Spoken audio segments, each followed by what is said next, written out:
Section 1. A shock in the skies. France responds. France will send 3 of its advanced Rafale fighter jets to Poland. This is a significant move. It comes after a very serious event in the skies over Eastern Europe. Russian drones suddenly crossed into Polish airspace, triggering alarms across the NATO alliance. This was not a minor incident. It was a direct challenge to the security of a NATO member nation. The news of the French deployment is a direct answer to that challenge. It sends a clear message of support and solidarity from one ally to another during a time of heightened tension and uncertainty. The decision was announced by French President Emmanuel Macron. His words were firm and direct. He explained that the Rafale jets would help protect Polish skies. He also said they would help secure the entire eastern flank of the NATO alliance. This is the border where NATO territory meets Russia and its allies. The deployment is about more than just 3 airplanes. It is a symbol of partnership. Section 2, the night of the drones, an unprecedented incursion. Let's go back to the event that started it all. The incident took place late at night, September 9, 2025. The skies over Poland were quiet, and then they were not. A large group of drones crossed the border, flying deep into Polish airspace. According to official reports, there were somewhere between 19 and 23 drones in this wave. It is believed these unmanned aircraft were launched from Russian territory. This was not a single stray drone that lost its way. This was a coordinated group, a swarm moving with purpose into the territory of a sovereign nation and a key NATO member. The response from the military was immediate and decisive. As soon as the drones were detected, the Polish Air Force scrambled its jets. At the same time, NATO's integrated air defense system kicked into action. Fighter jets from other allied nations, including the Netherlands, also took to the skies. Their mission was to intercept the incoming drones and neutralize the threat. In the end, the defensive measures were successful. At least 8 of the drones were confirmed shot down before they could cause any harm or gather intelligence. Section 3. Chaos on the ground. Airports shut, nation on alert. The danger in the sky created immediate problems on the ground. As military jets scrambled to intercept the drones, civilian air traffic had to be cleared out of the way for safety. Polish aviation authorities made the swift decision to close the airspace over a large part of the country. This led to the temporary shutdown of several major airports. The closures affected thousands of passengers and created a ripple effect of delays and cancellations across Europe. The safety of travelers and people living below the flight paths was the top priority for the government. The airports that were closed included some of Poland's busiest and most strategic hubs. Warsaw Chopin Airport, the country's largest international gateway, was shut down. Warsaw Modlin, a key airport for budget airlines, also suspended all operations. Further east, closer to the Ukrainian border, Rzeszów-Jasionka Airport was closed. This airport has been a critical hub for delivering international military aid, humanitarian aid to Ukraine.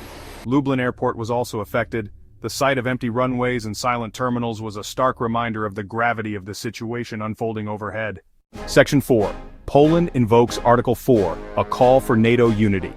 In the aftermath of the drone incursion, Poland took a formal and highly significant step. The Polish government officially requested a meeting with its NATO allies under Article 4 of the North Atlantic Treaty. This is a crucial part of the alliance's founding document. Simply put, Article 4 allows any member country to call for consultations when it feels its security independence or territorial integrity is under threat. It is not a call for war. It is a call for a serious conversation among allies to discuss the threat and decide on a unified response. Invoking Article 4 ensures a member's concerns are heard at the highest levels of the alliance. It puts the issue on the formal agenda of the North Atlantic Council, NATO's main political decision-making body. When Poland made this request, it was signaling to the world that it viewed the drone incident as a grave threat not just to itself, but to the entire alliance. Radoslaw Sikorski called it an unprecedented attack on Poland, NATO, and the EU. This move is designed to promote unity and collective action. By bringing the issue to the table, Poland was asking its 31 allies, what are we going to do about this together? The words used by leaders in the hours and days after the incident were very important. They helped to frame the situation for the public and for the international community. Polish Prime Minister Donald Tusk made a statement that captured the historical significance of the event. He said this was the very first time in history that Russian drones had been actively shot down over the territory of a NATO country. This fact fundamentally changes the political situation. It was no longer a theoretical risk, it was a reality that the alliance had to confront directly. European Union leaders spoke with a unified tone. The EU's foreign policy chief, Kaja Kallas, delivered a powerful message. She stated the incident was the most serious violation of European airspace by Russia since the full-scale invasion of Ukraine began in 2022. Early indications suggested the incursion was intentional, not an accident. Her description as a game-changer. Section 6. Allies answer the call. A united front emerges. Poland's call for help did not go unanswered. Days after the incident, a wave of support swept across Europe. This show of solidarity exemplified NATO's core principle. An attack on one is a concern for all. The response was swift from several key partners, each contributing different military assets to strengthen Poland and the eastern flank. France pledged Rafale jets. The United Kingdom stood ready too. Britain offered Eurofighter Typhoon jets. These multi-role fighters boost air policing and interception. French and British jets operating with the Polish Air Force sent a message of unity. The Netherlands accelerated Patriot air defense deliveries. Sweden offered aircraft. The Czech Republic offered Mi-171H helicopters and around 100 troops. This patchwork of pledges shows the alliance in action. Section 7. The Rafales mission. Air policing, warning, and deterrence. The 3 French Rafale jets arriving in Poland will have several critical jobs to do. Their primary mission is to contribute to what the military calls air policing. In simple terms, this means they will act as sky guardians. They will fly regular patrols over Polish territory, watching for any unauthorized or suspicious aircraft. If another drone or plane enters the airspace without permission, these jets will be among the first to respond.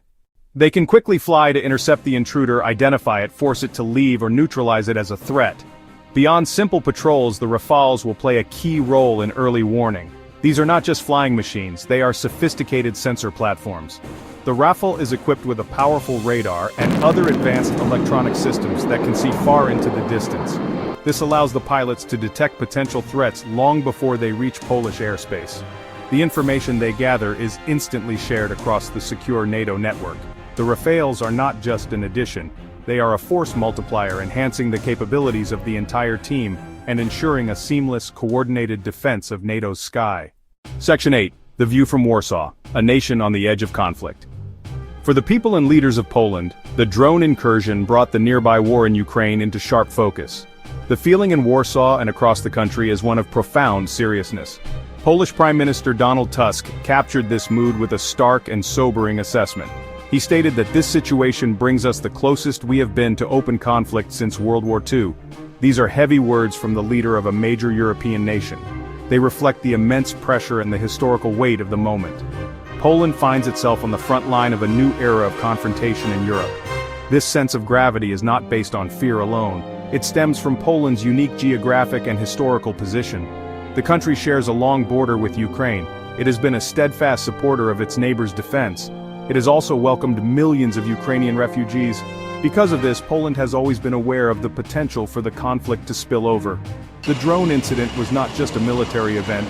It was a psychological shock that confirmed the nation's deepest anxieties. It erased any remaining sense of distance from the war, making the threat feel immediate and real. Section 9. Crisis to clarity. What to watch for next. The immediate crisis of the drone incursion is over, but it has created a new security reality in Europe. The path forward will be defined by careful, deliberate steps aimed at strengthening defenses and preventing a repeat incident. The goal now is to move from the initial shock of the crisis to a state of clarity and enhanced security. Several key developments should be watched closely in the coming weeks and months as NATO adapts to this more aggressive and unpredictable environment. These actions will shape the future of European security. First, expect to see more visible and frequent Allied patrols over Poland and the entire Baltic region. The deployment of French Rafales third, a lot of work will happen behind the scenes to improve coordination. At the same time, diplomatic efforts will continue. They transformed a moment of crisis into a moment of Allied resolve.